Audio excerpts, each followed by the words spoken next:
देखिए आज ऐसा एक प्रमेय है। हम सभी लोग क्या करेंगे, एक प्रमेय को सॉल्व करेंगे। इसमें आपसे कह रहा है, 11th क्लास की प्रमेय है सेट सेट चैप्टर से। उसमें देखो आपसे क्या कह रहा है कि अगर एक कोई रिक्त समुच्चय हो, उसमें फाई जो होता है एक अद्वितीय समुच्चय होता है। फाई जो होता है वो कैसा समुच्चय होता है? अद्वितीय समुच्चय। अद्वितीय का मतलब होता है यूनिक। यूनिक का मतलब होता है उसके जैसा कोई नहीं। तो पहले तो हम ये समझे कि रिक्त समुच्चय किसे कहते हैं। रिक्त समुच्चय का मतलब होता है कोई ऐसा सेट होता है जिसमें कोई भी अवयव नहीं होता, मतलब खाली एक सेट रखा होता है, इसमें कोई अवयव नहीं है। मतलब इसको हम फाई से प्रदर्शित करते हैं। तो देखो क्या कह रहा है कि कोई ऐसा अगर कोई रिक्त समुच्चय है तो कोई ऐसा ब्रह्मांड में कोई भी ऐसा समुच्चय नहीं हो सकता है जो उसके जैसा हो, मतलब बिल्कुल अलग होगा। तो उसको हमको प्रूव करके दिखाना है कि ये क्यों यूनिक होता है। तो देखो जैसे जब हम किसी चीज को प्रूव करके दिखाएंगे तो हमें क्या करना पड़ेगा, हम भाई मान लेते हैं कि उसके जैसा कोई ब्रह्मांड में कोई भी एक दूसरा भी अवयव है, उसको हम लोग क्या कहते हैं, फाई2 कहते हैं। क्या कहते हैं? फाई2। तो हमने मान लिया एक फाई1 अवयव है, रिक्त समुच्चय है, और एक फाई2 रिक्त समुच्चय है। दो रिक्त समुच्चय हैं। अगर ये दो रिक्त समुच्चय हैं तो इसका मतलब है ये अलग है और ये दूसरा वाला क्या है, अलग है। अगर दोनों अलग होते हैं तो हम गणित में क्या करते हैं, उनको क्या करते हैं, फाई1 बराबर नहीं करते हैं, किसके? फाई2 के बराबर करते हैं। जब फाई1 और फाई2 के बराबर नहीं करते हैं, इसका मतलब क्या हुआ, इसको आइए समझते हैं। इसका मतलब है चूंकि समुच्चय जो फाई1 है वह जो फाई2 है समान समुच्चय नहीं है। समान समुच्चय का मतलब उसके और उसके अवयव एक जैसे नहीं है। अगर एक जैसे नहीं है इसका मतलब है कम से कम एक अवयव होना चाहिए। हमने सेट फाई1 लिया, उसमें कम से कम एक अवयव ऐसा होना चाहिए, ऐसा है जो फाई2 में नहीं है। मतलब फाई1 में जो अवयव है वो फाई2 में एक अवयव, कम से कम एक ऐसा तो अवयव होना चाहिए जो फाई2 में ना हो। इसी प्रकार तथा फाई2 में कम से कम एक अवयव कैसा होना चाहिए, ऐसा होना चाहिए जो फाई1 में नहीं हो। ठीक है। तो कहने का मतलब है कि अगर ऐसा ये फाई1 में कम से कम एक अवयव ऐसा होना चाहिए जो फाई2 में ना हो, और फाई2 में एक अवयव कम से कम ऐसा होना चाहिए जो फाई1 में ना हो। लेकिन ये दोनों कथन हमने लिख तो दिए कि ये बराबर नहीं है, लेकिन ये दोनों कथन क्या हो सकते हैं, सही नहीं हो सकते। क्यों नहीं सही हो सकते? क्योंकि फाई1 और फाई2 को हमने रिक्त समुच्चय लिया है। रिक्त समुच्चय में कोई भी अवयव ही नहीं होता है, तो कम से कम एक अवयव अलग की बात ही नहीं होनी चाहिए। तो ये हमारी क्या कर रहा है, जो हमने सोचा था, हमारी जो कल्पना थी कि फाई1 और फाई2 अलग अलग होंगे, उनमें कोई न कोई एक अवयव ऐसा होगा। जब रिक्त समुच्चय में कोई अवयव ही नहीं होते तो हमारी कल्पना को ही ये क्या कर रहा है, गलत कर रहा है। जब कल्पना ही हमारी गलत हो गई तो फाई1 कहने का मतलब है फाई2 के बराबर तो हो नहीं सकता। इसका मतलब है सीधा सीधा मतलब यह निकलता है कि फाई1 जो है वो फाई2 के बराबर ही होगा। और अगर ये बराबर है तो इसका मतलब है फाई के ही बराबर होगा। भाई दोनों बराबर है, चाहे इसको फाई1 बोले चाहे फाई2 बोले, और रिक्त समुच्चय है उसमें कोई अवयव आया ही नहीं है, तो इतना कह सकते हैं रिक्त समुच्चय जो होता है वो एक अद्वितीय समुच्चय होता है। तो इस तरीके से हमारा ये सेट क्या हो गया, हल हो गया। अब आइए देखते हैं कि एकल समुच्चय किसे कहते हैं। एकल समुच्चय का मतलब होता है वह समुच्चय जिसमें केवल और केवल एक ही अवयव हो, वह एकल समुच्चय कहलाता है। जैसे मैंने लिखा, केवल लिख दिया, केवल 5 एक सेट में लिख दिया। तो देखो इसमें केवल और केवल कितने अवयव हैं, एक ही अवयव है, इसलिए इसको हम एकल समुच्चय कह लेते हैं। दूसरा इसमें लिख सकते हैं, जैसे मैंने लिख दिया यक्स है, कॉलन लिखा हुआ है, यक्स प्लस 3 बराबर 5 लिखा है। इसका मतलब ये है कि ये सारणी विधि में लिखा हुआ है, तो इसमें x का केवल एक ही मान ऐसा होगा जो इसमें जोड़ने पर इसका मान 5 आएगा। वो क्या होगा कि x में अगर 2 जोड़ा जाएगा तो अगर रोज सारणी विधि में इसे लिखा जाए तो केवल 2x की वैल्यू आएगी। इस ऐसा ये सेट बनेगा। तो इसका मतलब इसमें भी एक ही ऐसा अवयव है जो इस सेट को प्रदर्शित कर रहा है। आइए एक और सेट लिखते हैं, उसमें क्या करेंगे कि जो एकल सेट हो। तीसरे में क्या कर सकते हैं, देखो अगर हमने क्या लिख दिया, 0 लिख दिया। देखो 0 भी अवयव है, एक अवयव है, इसलिए ये एकल समुच्चय कहलाएगा। उसके बाद हमने लिख दिया फाई लिख दिया। देखो फाई एम्प्टी सेट होता है, लेकिन अब खाली नहीं है क्योंकि ये सेट के अंदर फाई लिखा हुआ है, इसलिए इसको हम एकल सेट बोलेंगे। अगर कोई केवल ऐसे लिखता तो इसको हम एम्प्टी सेट कहते हैं या खाली सेट कहते हैं, खाली समुच्चय कहते हैं, रिक्त समुच्चय कहते हैं। और अगर इसे सेट के अंदर लिख दिया गया तो इसको हम एकल समुच्चय कहेंगे। तो हमें उम्मीद है कि आप एकल समुच्चय के बारे में जान गए होंगे। अब आइए हम आपको सिखाते हैं कि परिमित समुच्चय किसे कहते हैं। परिमित समुच्चय का मतलब होता है कि वह समुच्चय जिसमें अवयव जो हो उनकी संख्या निश्चित हो। निश्चित का मतलब हमें पता चल जाए इसमें कितने अवयव हैं, तो वह सेट जो है वो आपका परिमित समुच्चय कहलाएगा या फाइनाइट सेट कहेंगे। तो आइए देखते हैं कैसे। मैंने एक सेट लिखा ए बराबर 1 लिख दिया, 2 लिख दिया, 3 लिख दिया, 4 लिख दिया और 5 लिख दिया। तो देखो इसमें क्या है, हमें पता है कि इसमें कितने अवयव हैं, 5 अवयव हैं। अगर 5 अवयव हैं तो हम लोग कह सकते हैं कि इसकी संख्या निश्चित है, इसलिए इस समुच्चय को हम लोग परिमित समुच्चय कहते हैं। आइए फिर आते हैं, दूसरा सेट लिखते हैं बी, और बी में हमने लिख दिया ए कामा ई कामा आई कामा ओ कामा यू। तो इसमें भी हम अगर अवयवों को गिने तो हम उनकी निश्चित संख्या बता सकते हैं, 1 2 3 4 5। तो हम कह सकते हैं ये भी हमारा फाइनाइट सेट है। अगर हम कहें ऐसे लिख दें, सी एक लिख देते हैं, यक्स कॉलन यक्स एक समअभाज्य संख्या है, समअभाज्य संख्या है। तो अगर हम समअभाज्य संख्या कहें तो इसको थोड़ा समझने में आपको मतलब ये रोस्टर विधि तो ये है, इसको हमने समुच्चय निर्माण विधि में लिख दिया। तो देखो इसमें इसका गुण लिखा है समअभाज्य संख्या। तो एक ऐसी संख्या होती है जो समअभाज्य होती है, तो उसको हम लोग क्या कहते हैं, 2 कहते हैं। सम भी है और अभाज्य भी संख्या है। देखो इस सेट को हम लोग फाइनाइट सेट तो कह सकते हैं। देखो ये भी एकल समुच्चय भी कह सकते हैं क्योंकि इसमें एक ही अवयव है, एकल समुच्चय भी कह सकते हैं और साथ साथ में हम इसे फाइनाइट सेट भी कह सकते हैं। अब आइए हम लोग सीखते हैं अपरिमित समुच्चय किसे कहते हैं। अगर परिमित था तो यहाँ पे क्या हो जाए, अपरिमित हो जाए, तो हम लोग लिखेंगे फाइनाइट सेट नहीं, अपरिमित को कहते हैं इनफाइनाइट सेट, इनफाइनाइट सेट। तो देखो वह समुच्चय जिसमें अवयवों की संख्या निश्चित थी, तो यहां पे क्या हो जाएगी, अनिश्चित हो, अपरिमित समुच्चय कहलाता है। तो अब अपरिमित समुच्चय में क्या होगा, इसी सेट में हम लोग क्या कर सकते हैं, डॉट डॉट डॉट डॉट आगे संख्याएं लिख सकते हैं। इसमें देखो संख्याओं की संख्या निश्चित नहीं रह गई, अनिश्चित अवयवों की संख्या हो गई है, इसलिए इसको हम लोग अपरिमित समुच्चय कहेंगे। अब इसी में क्या करें, ए ई आई ओ यू तो लिखा था, X Y dot dot dot dot आगे भी पता नहीं क्या क्या लिख सकते हैं, और साथ साथ में हमने क्या लिख दिया, एक। देखो वर्णमाला तो नहीं हो सकते, वर्णमाला तो निश्चित है, हम लोग लिख सकते हैं कुछ भी और कोई चीज से लिख सकते हैं।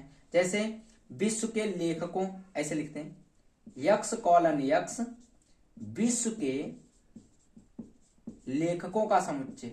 अब विश्व में कितने लेखक हैं हम काउंट नहीं कर सकते हैं, तो इसलिए क्या कर सकते हैं, इसको निश्चित तो नहीं बता सकते कितने हैं, कहीं कम एक ज्यादा बढ़ सकता है, तो उसको हम लोग क्या कहेंगे, अपरिमित समुच्चय कह देंगे। क्या कह देंगे, अपरिमित समुच्चय हम लोग क्या कर देंगे, कह देंगे। तो इससे हमें देखो क्या हुआ, अपरिमित समुच्चय के बारे में भी पता चल गया है। अब देखिए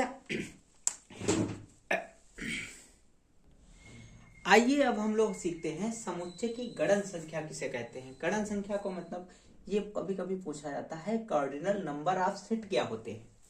तो देखिए कोई भी परिमित समुच्चय हो उसमें जितने भी अवयवों की संख्या होती है उसको हम लोग कार्डिनल नंबर ऑफ सेट कहते हैं। तो कहने का मतलब जैसे हमारे पास एक सेट लिखा हुआ है, उसमें लिखा है 2 4 6 8, इसको हम किससे प्रदर्शित करते हैं, Na से प्रदर्शित करते हैं। Na का मतलब होता है कार्डिनल नंबर ऑफ सेट। तो कार्डिनल नंबर ऑफ सेट में देखो इसमें कितने नंबर हैं, अवयवों की निश्चित संख्या कितनी है, 1 2 3 4।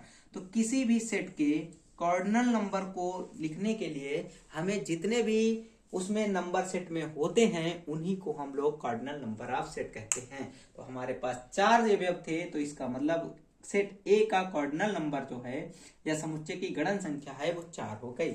अगर मैं एक दूसरा सेट बी लिखूं और उसमें मैं लिख दूं ए कामा ई कामा आई कामा ओ कामा यू, परिमेय समुच्चय है, तो परिमेय समुच्चय में इसमें एनबी की संख्या पूछी जाए, समुच्चय की गणन संख्या पूछी जाए या कार्डिनल नंबर ऑफ सेट पूछे जाए, तो इसका आंसर हमारा 5 मिल जाएगा।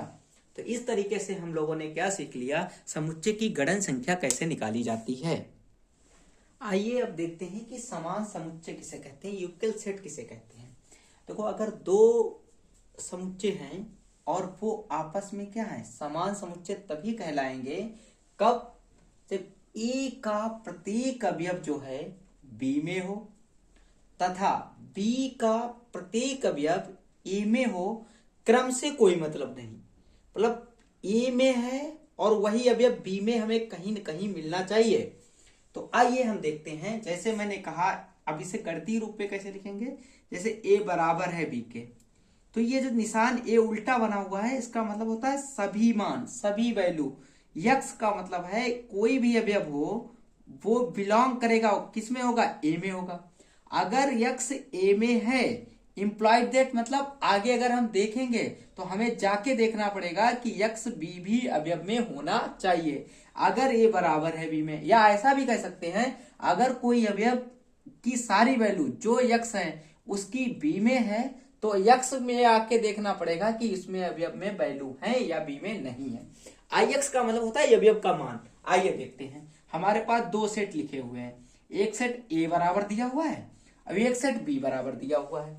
तो देखेंगे क्या ये समान समुच्चय हैं या नहीं है। तो आइए देखते हैं कि जो ए में अवयव हो वो बी में भी मिलना चाहिए। तो देखो जरा, एक अवयव ए में बिलोंग कर रहा है, तो आओ इंप्लाइड दैट देखो आकर, किसमें देखो, बी में देखो, क्या एक है, अब भाई देखा हमने बी में एक है, तो कह सकते हैं एक बी में भी बिलोंग कर रहा है। फिर आइए देखो दो अवयव इसमें है, ठीक है, दो ए में बिलोंग कर रहा है, इसमें ढूंढो आकर, दो जो है वो बी में भी बिलोंग कर रहा है। इसका मतलब तीन देखो, इसमें तीन ए में बिलोंग कर रहा है, इसमें क्या तीन है, देखो क्रम कोई मतलब नहीं, जो अवयव ए में है वही अवयव बी में होना चाहिए। तो इंप्लाइड दैट हम आगे बढ़े, देखा भैया तीन भी बी में मिल रहा है, बिलोंग कर रहा है। अब इसमें बचा पांच, पांच बिलोंग कर रहा है ए में, इंप्लाइड दैट देखो आकर बी में पांच है, तो पांच भी बी में भी बिलोंग कर रहा है। तो अब हम कह सकते हैं कि हमारे पास दो समुच्चय हैं तो वो समान समुच्चय हैं। कहने का मतलब ए और बी जो हैं वो कैसे समुच्चय हैं, समान समुच्चय हैं। अगर हमसे कहा जाता असमान समुच्चय किसे कहते हैं तो हमें थोड़ा सा कहना पड़ता, तो यहाँ पे डेफिनेशन थोड़ी सी चेंज करनी पड़ती कि यक्स बिलोंग करता है ए में और यक्स नहीं बिलोंग करता है किसमें, बी में, तो असमान समुच्चय हो जाएंगे। आइए एक उदाहरण यहाँ पे देख लेते हैं छोटा सा कि असमान समुच्चय को कैसे प्रदर्शित करेंगे। अगर हमारे पास एक अवयव है, एक सेट है 1, 2, 3, 5 और हमने दूसरा सेट ले लिया, क्या दूसरा सेट ले लिया 2, 3, 5, 1 और इसमें एक 4 लिख दिया। अब देखो ये बड़ा सेट है तो इससे चेक करें, देखो एक इसमें बिलोंग कर रहा है तो एक इसमें भी है, ठीक है, दो इसमें बिलोंग कर, इधर से देखो दो इसमें बिलोंग कर रहा है, दो इसमें बिलोंग कर रहा है, सही है, तीन इसमें बिलोंग कर रहा, तीन इसमें बिलोंग कर रहा, पांच इसमें बिलोंग कर रहा, पांच इसमें बिलोंग कर रहा, एक इसमें बिलोंग कर रहा है तो एक इसमें भी है। अब देखो चार एक ऐसा अवयव बच गया जो बी में तो है लेकिन ए में नहीं है, तो हम लोग कह सकते हैं कि ए जो है वो बी के सेट के बराबर नहीं है, तो इसको हम लोग असमान समुच्चय भी कहेंगे। तो उसकी परिभाषा आप अपने आप बना सकते हैं कि अगर कोई भी अवयव ए में है बी में नहीं है तो वो समान समुच्चय नहीं कहलाएगा। तो अब हम लोगों ने समान समुच्चय भी देख लिया है। आइए अब सीखते हैं कि समतुल्य समुच्चय किसे कहते हैं। देखो अभी हम लोगों ने क्या पढ़ा था, समान समुच्चय पढ़े थे। समान समुच्चय में क्या था कि जो ए के अवयव थे वो बी के अवयव के बराबर होने चाहिए, मतलब ए में सारे अवयव बी के सारे अवयव मिलना चाहिए। लेकिन यहाँ पर कुछ और है, यहाँ पर इक्विवेलेंट कहते हैं, समतुल्य कहते हैं, इसमें समान नहीं, इसमें समान तब ए और बी अवयव होंगे जो परिमित समुच्चय हैं कि जितने भी ए के अवयवों की संख्या हो। इसमें हमें अवयव समान ना मिले कोई बात नहीं, लेकिन अवयवों की संख्या जितनी ए में हो उतनी ही सेट किसमें होनी चाहिए, बी में होनी चाहिए। या कह सकते हैं cardinal number of A, cardinal number आपको बता दिया था, और कॉर्डिनल नंबर ऑफ बी आपस में क्या होने चाहिए, बराबर होने चाहिए सेट के। अब इसको हम लोग कैसे लिखते हैं, समतुल्य है तो ऐसा निशान लगाते हैं, और अगर समान है तो हम बराबर का चिन्ह लगाते हैं। तो देखो अगर हमारे पास कोई सेट है, हमने ए सेट लिखा 1, 2, 3, और हमने बी सेट लिखा, उसमें लिख दिया A, B, C। अब अगर हमसे पूछा जाए ये समतुल्य है या क्या पूछा जाए समान है, देखो समान नहीं हो सकता। समान क्यों नहीं है, अगर हमें समान लिखना पड़े तो ए बराबर बी के नहीं है, क्योंकि एक ए में बिलोंग कर रहा है लेकिन एक बी में बिलोंग नहीं कर रहा है। लेकिन इसे समतुल्य लिखा जा सकता है।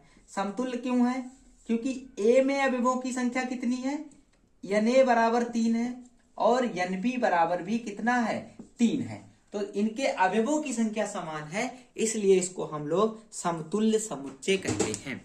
तो अब हम लोगों ने आज एक रिक्त समुच्चय, थोड़ा एक समुच्चय बचा था उसको भी समझ लो। रिक्त समुच्चय उसे कहते हैं, रिक्त समुच्चय भी समझ लेते हैं। इसको हम लोग कहते हैं नल सेट या इम्पटी सेट भी बोलते हैं। क्या बोलते हैं, इम्पटी सेट भी बोलते हैं। तो ऐसा समुच्चय, इसकी परिभाषा लिख लेना, ऐसा समुच्चय जिसमें कोई भी अवयव ना हो, कोई भी अवयव ना हो, रिक्त समुच्चय कहलाता है, रिक्त समुच्चय कहलाता है। इसको हम लोग काहे से प्रदर्शित करते हैं, फाई से प्रदर्शित करते हैं। तो ये जो है देखो इसमें कोई सेट तो बना है, या फाई लिख सकते हैं, या उसमें कोई अवयव ना हो उसको रिक्त समुच्चय कहते हैं। तो हमारे पास जितने भी समुच्चय थे हमने समुच्चय के प्रकार को भी पढ़ लिया है। और रिक्त समुच्चय ऐसा होता है, इसकी एक प्रमेय भी थी कि वो अद्वितीय होता है, उसको भी हमने समझ लिया है। तो जितनी भी विधियां थी, समुच्चय कितने प्रकार के होते हैं, उनको आज हमने इस वीडियो में पूरा कंप्लीट कर लिया है।